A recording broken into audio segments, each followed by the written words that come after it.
Welcome to our December climate briefing. I'm Kathleen. I'm going to cover rainfall for you, the sort of rainfall that we've had recently.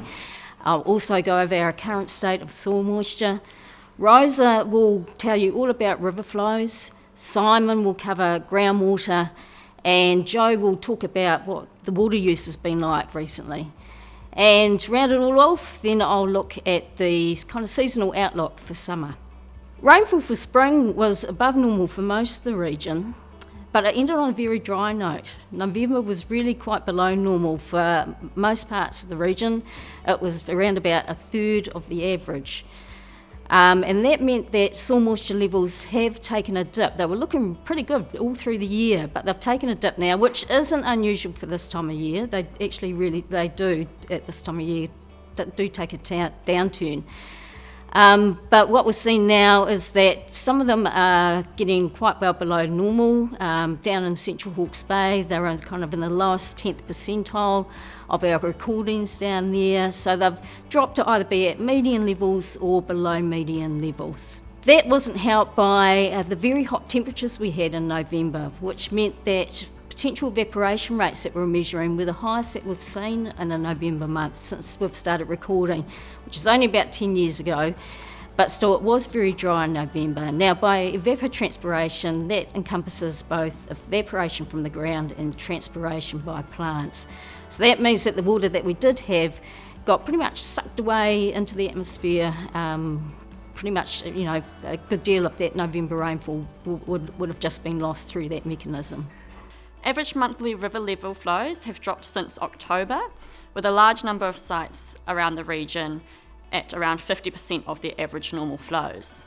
Three of the main rivers, Hangaroa, Esk River and Tukituki River, have all dropped in November below their normal range and are lower than they were this time last year. The Esk River and the Tukituki River are similar levels to the dry season of 2012 and 2013. The Ngāhuroro River has also dropped in November, but remains within its normal range. The NIWA climate outlook from December through to February for the river levels show a 35% chance that river levels will be below normal. Groundwater levels during winter and spring measured well below normal. This was brought about because of low rainfall during the winter months. During mid-October, we had quite a large rainfall and river flow event which caused recharge to the aquifer system and groundwater levels to rise up into November. Our measurements that we took in November measured around normal because of this recharge event. Currently, groundwater levels are beginning their normal decline into summer months, and at the moment, because we haven't had any significant recharge since mid-October, they're starting to measure in their below normal range. These conditions can change quite quickly depending on climatic conditions and pumping demand. So if we happen to have a wet spell, that will reduce pumping demand and we may see groundwater levels recover back to normal conditions. Water use in Hawke's Bay over November has reflected what the other speakers have been telling you about with the rainfall and the river levels.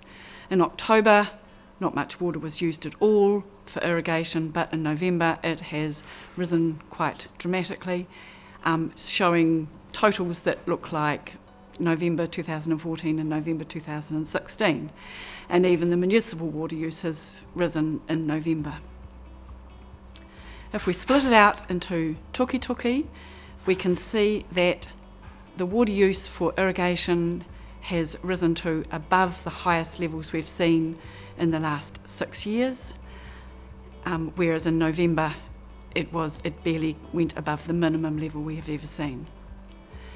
If we look in the tank area in the Heritonga Plains, we can see that it's about average, so it's halfway between the lowest we've ever seen and the highest we've ever seen. The water that's been used in the tank area is around about 7 million cubic metres in November, whereas in Central Hawke's Bay it's around about 5 million cubic metres. Looking ahead to what the summer weather might bring us, well, one of the things we look at is the large-scale climate circulation patterns. Probably the most well-known of those is the El Nino Southern Oscillation. That's in neutral mode at the moment, so neither El Nino or La Nina, and that's expected to stay that way for the summer. And sea surface temperatures around us have been really warm lately, and that's expected to continue. So that generally means that helps to keep our air temperatures warm. So the temperatures for the summer expect to be sort of normal or above normal. And that also, it does also help in terms of that having warmer air can hold more moisture. So when we do have a pattern that brings us rainfall, we can get sort of a more decent amount of rain. NIWA's outlook for the summer is that we do have above average temperatures, that we have round about normal rainfall, and that we have round about normal soil moisture levels. Now, the general pattern that's been picked is that, well, the westerlies will remain with us, that we've had sort of all through November, will remain with us for December.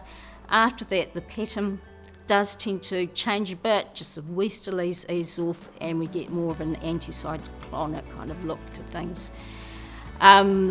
Good news is that with it being so dry in November, just in the next week, the pattern, we're looking quite unsettled with bits of rain here and there with fronts coming over the country. So we should get a bit of rain here and there over the next week just to help us out with this current dry patch. Overall, like I mentioned, the westerlies continue through December, but look like they ease off in January, sort of February. But most of the models are going for normal rainfall for this region, but just be aware that there's one in particular, a well-respected model, that is picking drier than normal conditions. So just keep that in mind.